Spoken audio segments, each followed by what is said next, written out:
Hi, Microbehunter here. Well, and it's again time to do another microscope buying video. I've already made a few of them before, but I keep on receiving comments and emails where people ask, is this a good microscope? And then they send me a link, and then they would like to know my opinion about a certain product. And I have to tell you, to be very honestly, I don't know in many cases because I've not seen the microscope in person. I did not have the possibility, of course, to actually have a closer look at it. The only information that I have is the information that is provided online. But usually what I do is I go through the specifications and then I write back. As while I do not know about the build quality of the microscope, generally I can say that this microscope has all of the essential features that you probably want if you think about starting microscopy as a hobby. And so this is kind of the purpose of this video as well, is to kind of step you through all of the decision-making processes, and I hope that this also kind of helps you a little bit. And so I've divided this video into several parts, and I'm just going to start here at the beginning now with point one. The first question that you should ask yourself is do you want to buy yourself a stereo or a compound microscope? There are these two different types of light microscopes, and while I've made already other videos concerning the differences, I would like to ask you to watch them. I'm now a little bit prescriptive. If you have absolutely no other specific requirements to look at specific things, then I would say go for a compound microscope. That's a compound microscope are those that have objectives that you can turn. The nose piece can be turned and you can rotate different objectives into position. These are the microscopes that commonly we think about when we say microscopes. And the reason is the following. Essentially, there are two reasons for that. Now, reason number one is that they are a little bit more difficult to use than stereo microscopes. So compound microscopes give you more to learn. And the second reason is because the hobby microscopy community, most people have compound microscopes, and therefore when you go on online forums and so on, it allows you simply, it makes it easier for you to connect with that community. However, and it's a big however, there are very good reasons for you also to buy stereo microscopes. So if you have already specific objects that you want to look at because they are opaque, relatively large. I'll give you an example here. This example is a hornet. Okay, I cannot observe this with my compound microscope. It's simply too large and too thick. I have to put it under the stereo microscope to look at it. And so this essentially depends a little bit, this first decision, on what are the objects that you want to look at. Okay, if you already have an existing hobby like collecting stamps, minerals, plants, insects, whatever, then I would probably consider stereo microscopes, because this allows you to expand your already existing hobby. But then again, many people who are into hobby microscopy have both types. So that is essentially the first decision process, and the rest of this video will be about compound microscopes. Okay, so the next question is the following. Now, which basically category of compound microscope do you want to buy, or which price range? And I have kind of a little bit semi-arbitrarily divided the compound microscopes into four categories. Now, this is my division. Okay, in reality, it's probably the transitions between the categories are it's probably a little bit of a gray zone, but I have divided them into these four categories: toy microscopes, introductory microscopes, also for children, but which are not toys anymore, mid-range microscopes, and high-end microscopes.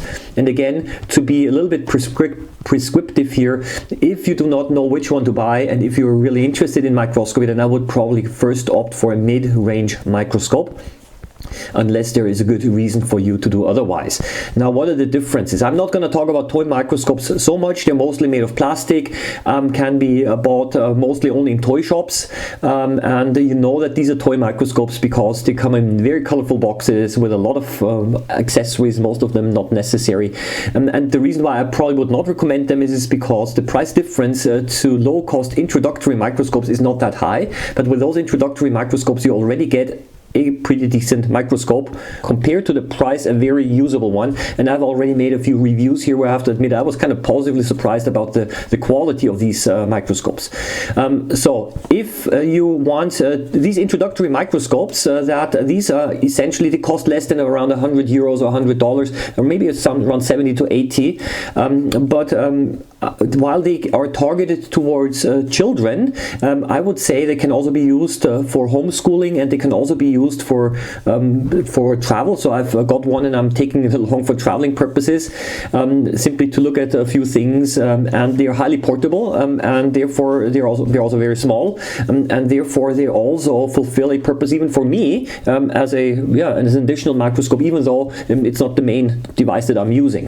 But if you are really a little bit more into microscopy as such, then I would buy myself a mid-range microscope, and they cost around $200 in euros and upwards, 200, 250, 300, in that price range and upwards, and they already give you everything that also the high-end microscopes have.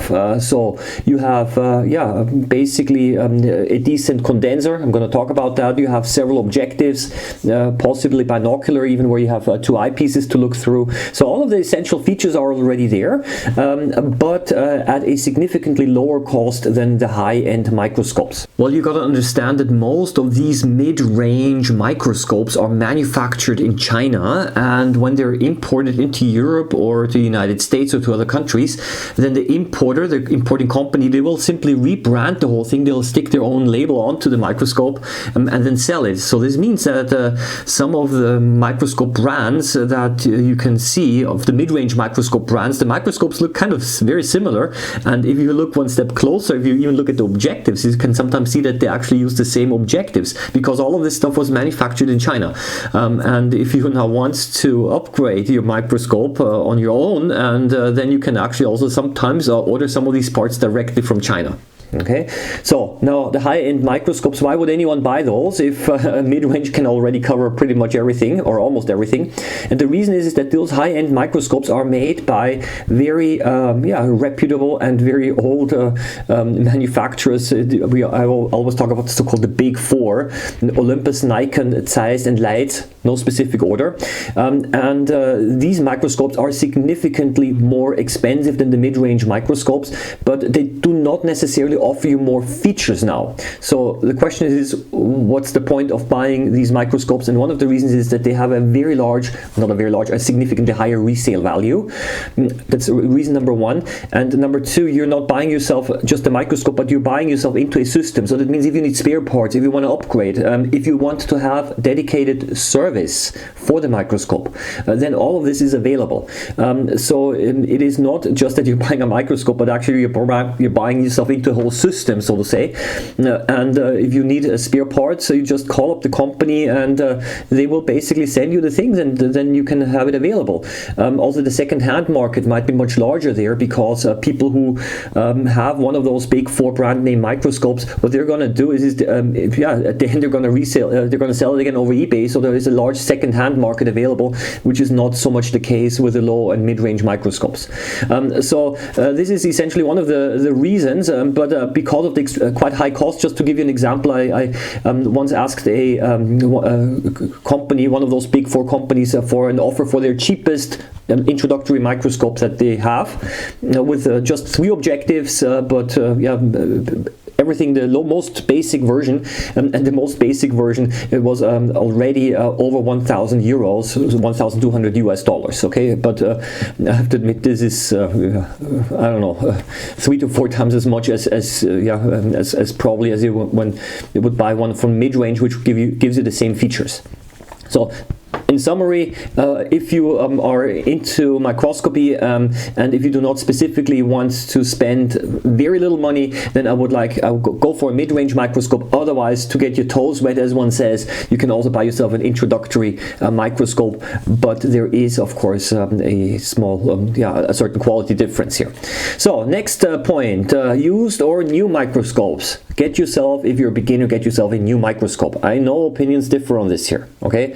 I know there is, in certain web forums, there is a strong opinion, don't buy yourself a new microscope, buy yourself a used microscope from the 1970s, 1980s, one which is refurbished from someone who knows something about microscopes, because you're getting much more value for the money. And the classic example it's often cited is get yourself a Zeiss standard microscope, because they have, because if they are refurbished, they have a very high quality, I would say the following.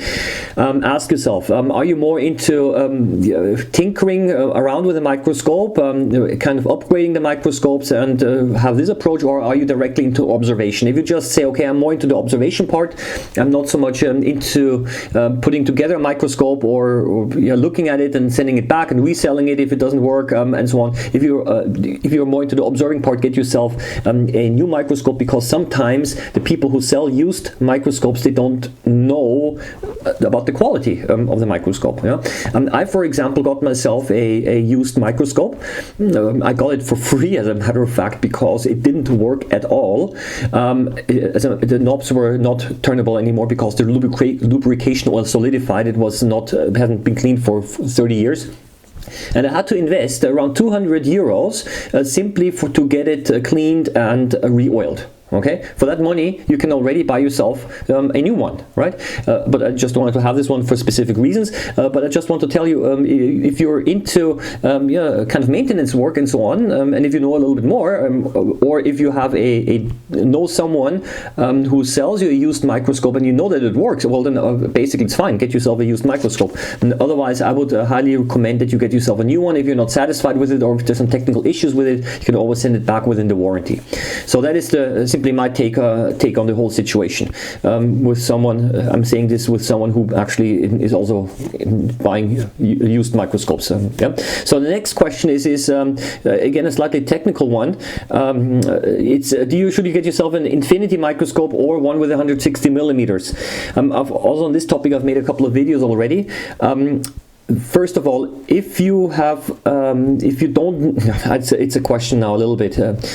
If you get yourself an infinity microscope, then you have to understand that the infinity systems are proprietary. This means the optical system is not compatible with the traditional 160 millimeter standard. And you know that the difference, first of all, by looking at the specifications, if it says infinity, or by looking at the objective, if there's the number 160 written on it, then you know it's a traditional 160 millimeter system. What are the difference?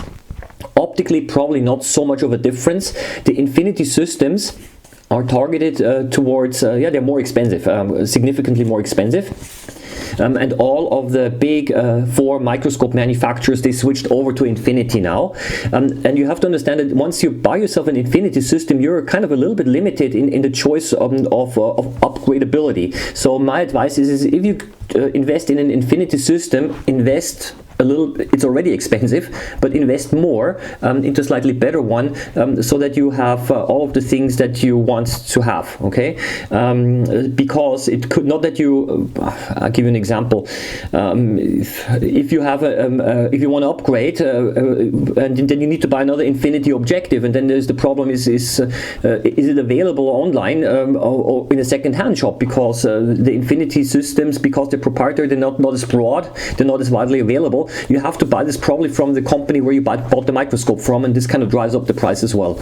But if you decide to buy an infinity microscope, you probably don't have to worry about many of the other quality issues, because the infinity microscopes, they are targeted towards the high-end user, medicine, university, research, and so on. And so you don't really have to worry, I would probably say, so much about the mechanical quality or so, because the target group is entirely different. They don't want to make it cheap, because there's no point in making it cheap, because those institutes, they're willing to pay anyway, right?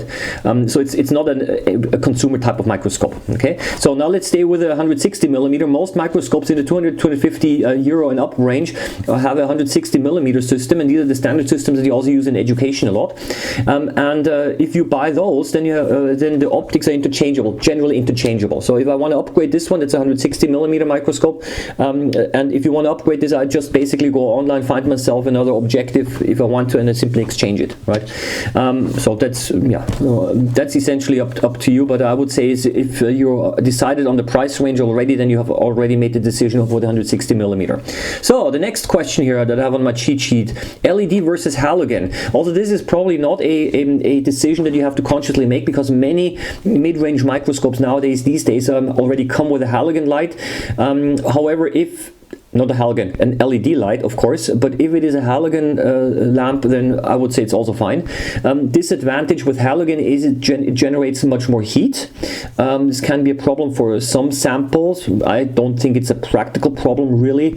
And the other issue with halogen is that the color temperature changes when you change the brightness. That is an issue with the white balance with photography, but honestly, halogen versus LED, this is not really something where I would that's not a fundamental question. There are people who prefer LEDs over halogen and halogen over LEDs. That's a question of taste.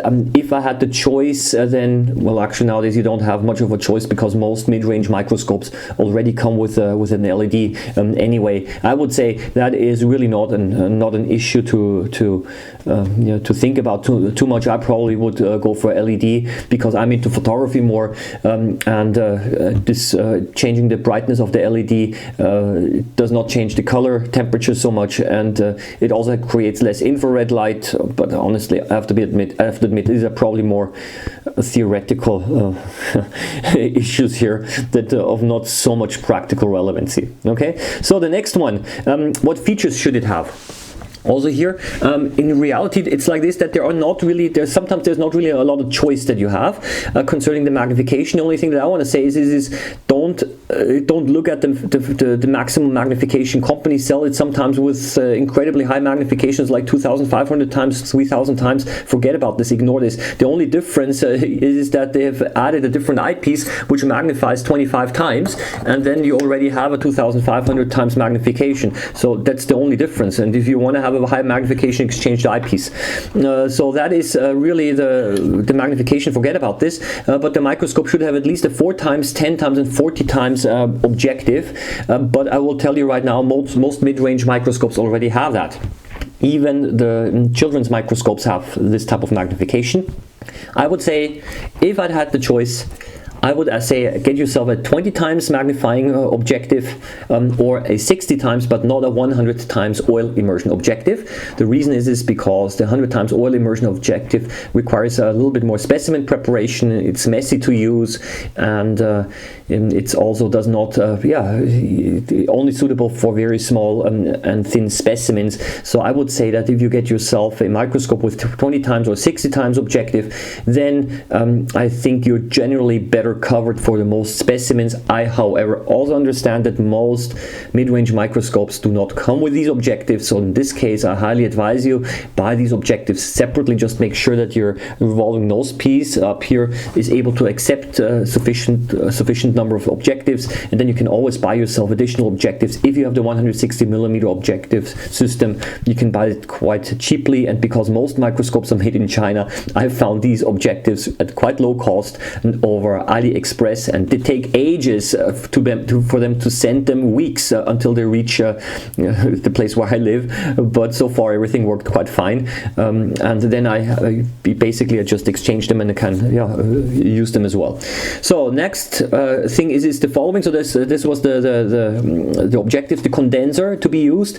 If you have the choice, get yourself a microscope with a condenser. Children's microscopes generally don't have them, but the condenser, which is mounted beneath the stage, has a significant impact on the image quality, and I highly recommend that you get yourself a microscope with that. However, most microscopes already come with a condenser. So there's also a filter holder in there where you can put in filters and so on. But I would say for me, if you are serious into microscopy, it's absolutely clear it's got to have one. Why am I saying it then if it's in any way included? Because if you buy yourself a used microscope, it could be that it doesn't have one because the person who sells the microscopes maybe took it off and wants to sell it separately. I don't know. I'm just saying, okay? So the next one, the mechanical stage. There are microscopes, the low-end microscopes, they often have stage clips. The better ones have a mechanical stage where you can move the slide by turning 2 knobs. Get yourself a mechanical stage, not only for convenience, but also because this way when you move the slide, you do not apply any pressure on the stage, and this kind of is also important for keeping the focus constant. It is very, very convenient to have a mechanical stage. However, also most mid-range and definitely high-end microscopes, they already come with those mechanical stages anyway, so this is not something that you have to consider. Children's microscopes and introductory microscopes, they often don't have that. They only have stage clips. Also has the advantage that this way the microscope becomes a little bit more portable. So field microscopes or very small microscopes sometimes also don't have them. And before I move over to the last point, which is the type of microscope head, I'd like to invite you over to the Amazon affiliate web shop that I created some time ago. And there you can browse and have a look at a variety of different microscopy related products. I'd also like to invite you over to my second YouTube channel, where I'm going to be observing things under the microscope. And I would also like to simply inform you that there is also a web forum that is quite active concerning amateur microscopy, so there are plenty of resources available for you. But now let's move on to the last point, which is the microscope head. Well, there are essentially three choices that you have. A monocular head is basically there's only one eyepiece, so you have to close one eye, and you have to, which one do I close now? And then you look through the microscope with only one eye. And of course you do not get a stereoscopic image this way. A binocular microscope, that is what I have here, two eyepieces, and you also do not get a stereoscopic image, and the reason is because there's only one objective, so both eyes receive the same picture, and therefore you do not get a sense of depth. So why would you actually have one of those? And the reason is that it is simply more convenient for you if you sit behind the microscope for a long time to use both eyes. It's simply a much more relaxed viewing. And the third option is a trinocular head, which also has a phototube here, and this allows you to connect a heavy camera, especially if you have a reflex camera.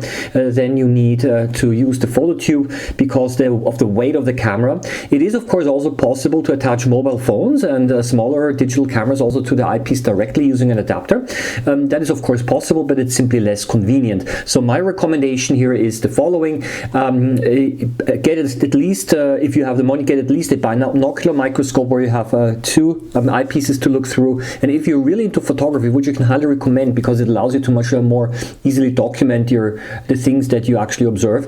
If you're into photography, then definitely get yourself a trinocular head. Even if your microscope is not so heavy, like there are small digital microscopes, USB microscopes that can actually also be attached directly to the eyepiece here. But even then it's more convenient if you have it basically on the phototube, because then you always have the two eyepieces free. But I would say that is again something that you have to decide on your own. I would simply also like to say that also here the choices are a little bit limited in the sense that most mid-range microscopes these days already are at least binocular, and only the low-end children's microscopes, they often are monocular. And with that, I would say I think I have really communicated the basics. I hope at least I have done that, I don't know. But I've really passed on the basics of buying a microscope. Many things are a little bit a question of taste, and do not forget one thing, that the best microscope is the one that you end up using most often. So I do admit there is to a certain extent also a question of personal connection and relationship that you have to your device, and you just must like using it. It's not everything, not every decision is entirely rational. It's a hobby after all. Okay, I wish you all the best. Happy microbe hunting as always. See you again next time, and please do leave your comments. You might disagree with some of my points. Do leave your comments below. All the best. Bye bye.